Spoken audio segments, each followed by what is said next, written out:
The MLB winter meetings are like days away, and the Phillies hot stove, the Phillies rumor mill is red hot, almost like Red October. Guys, welcome to the Phillies Hit and Run, a fast, under 10-minute Phillies podcast right here on the STT Sports Network. Guys, I'm Phil Stiefel. Before we get into the latest rumors on the Philadelphia Phillies, please do me a favor.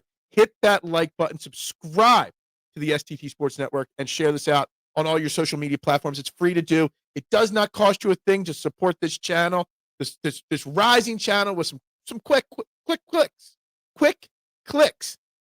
Whatever. Anyway, guys, the winter meetings are upon us, and the Phillies have been very active in the past, making some big, bold moves during the winter, meetings down in Orlando, Florida. So we're going to go over the latest rumors today, Saturday morning when I'm recording this, but, I wanted to get some thoughts out as we get set for these winter meetings. And then next week, I'll probably run a couple more of these as more rumors happen and as news drops in Major League Baseball. Real quick beforehand, I just want to go over the last couple years. Dating back to 2018, the Phillies have been very active. Last year, they only signed Jordan Corky Romano. That didn't work out. 23, they didn't sign anybody. But in 22, they signed Trey Turner to that massive deal, Matt Strahm and Taijuan Walker. They have signed Zach Wheeler and Andrew McCutchen in the past at the winter meeting. So they have been active in the past. In the Phillies offseason, it's been very quiet. They haven't made any moves yet. One of the few teams that haven't made anything. But the Phillies are waiting for the first couple shoes to drop, whether that's Ranger Suarez, whether that's Kyle Schwarber, whether that's JT Realmuto. They need to see what's going on with those three names before they can make any other moves. Well, first off, the Kyle Schwarber rumors, I would expect him to be the first major signing at the winter meetings. Whether it's the Phillies, whether it's any of the other rumored teams, the Mets now are in the mix on Kyle Schwarber, supposedly. That would be a brutal one to see him go to New York there. But the Yankees are in on him. Obviously, the Reds, the Pirates. We've heard all the rumors with Kyle Schwarber. That's going to be the first to fall. Whether it's the Phillies or not then determines Kyle Tucker, then determines Alec Bregman, then determines Cody Bellinger, who is, the topic of today's show. Should the Phillies pursue Cody Bellinger to be their newest outfielder, whether it's left field, center field, right field? He's played them all. He played all three at a significant amount last year. He's a former MVP, a former Gold Glover, and Cody Bellinger is an outfielder that last year alone, let's just give you last year's numbers. He hit 29 home runs for the Yankees, 98 RBIs. He had a 272 average and 813 OPS. Played great defense in the outfield. I'm arguing that maybe, and this might get me hated by Phillies Nation, that signing Cody Bellinger might be smarter than Kyle Schwarber. This team needs a change. This team needs to get younger. He is 3 years younger than Kyle Schwarber. Plays the field, can DH, can be very flexible in this positionless outfield. We don't even know what the rest of the outfield's going to look like. Obviously, Nick Castellanos is going to be gone, maybe playing first base somewhere, whatever. Justin Crawford, Brandon Marsh, who's going to be in the outfield, we don't know. So maybe getting Cody Bellinger would be better. He's going to hit for a higher average. He's going to play defense. You might lose some home run pop, but you gain so much more with Cody Bellinger over Kyle Schwarber. Now, I'm not sure what a Cody Bellinger contract would look like, but if you're talking about 4 to 5 years, about $30 million for Kyle Schwarber, or 4 to 5 years at $30 million for Cody Bellinger, there might be an argument to be made that Cody Bellinger would help this team forward more than Kyle Schwarber. You would lose a big locker room leader in Kyle Schwarber, somebody the players, the coaches, the fans just love.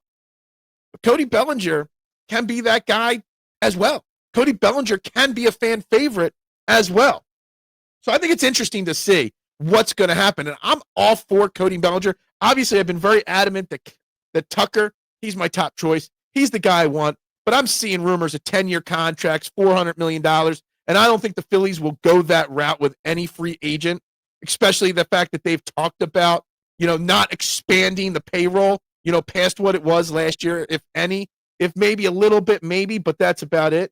But that to me, Cody Bellinger, makes so much sense in the fact that the Phillies want to rework their outfield. I think Justin Crawford will be starting day one.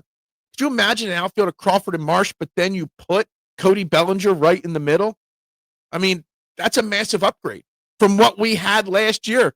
patrolling the outfield at Citizens Bank Park. So I think that's really interesting. Another big rumor that's been floating around the last couple days is Matt Strahm, Phillies left-handed reliever, and the Seattle Mariners' interest in him. The Phillies have 3 lefties in their bullpen. Obviously, Matt Strahm, Jose Alvarado, and Tanner Banks. Tanner Banks had a really great season last year, and he's under team control through 2028. He had a 3.07 ERA last year. He's really cheap, just over $1 million projected to make this upcoming year. Obviously, Alvarado coming off the PED suspension, which really screwed the Phillies organization this past year. And obviously, Matt Strahm, who they signed in the 2022 winter meetings. He's had 2.71 ERA over his 188 appearances for the Phillies. Matt Strahm is kind of like that heartbeat of the Phillies bullpen. Often misused, sometimes put as a closer. Sometimes he's like a good 7th, 8th inning lefty reliever. The Mariners linked him. The Mariners have been linked to Alec Boehm in the past as well. And to me, I think the Mariners are a great trade partner with the Phillies because of one thing that they have. They've got Harry Ford, a 22-year-old young catcher that is blocked by Cal Riley, obviously the home run hitting superstar catcher of the Mariners. Can a Harry Ford trade? Well, I don't know. I'm not saying Harry Ford for Matt Strahm straight up. I'm not saying it for Alec Boehm. I'm not saying that straight up would work. But whether they sign JT Realmuto or not, the Phillies have a serious issue at catcher. To me, JT Realmuto, you got to bring him back. He's almost the most important, free agent the Phillies have to retain. But at what price? At what years? At what terms? If you can convince a JT Realmuto to come back on a 2-year contract, whatever with the money, I don't even care. Give him $100 million a year, I don't care.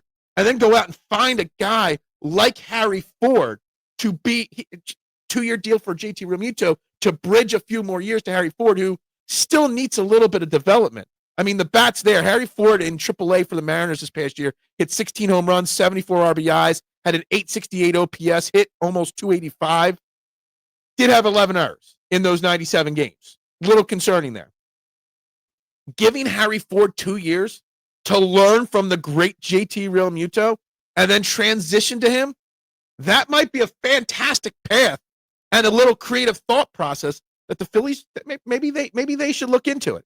Maybe they should look into it. I expect the Phillies to be extremely active over the next week with these winter meetings. I expect multiple free agents to be gained and lost by the Phillies over the next 7 days. So it'll be really interesting to see whether it's Schwarber the first name to go or stay.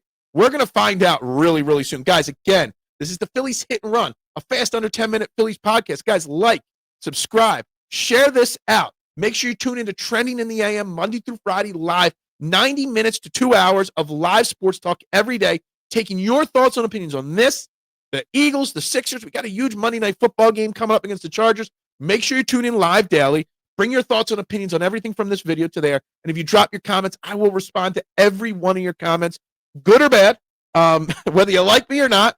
I will respond to them all, guys. So please like and subscribe, guys. We got lots happening this upcoming week. It's going to be a red hot week for the Philadelphia Phillies. So with that being said, everybody have a great day.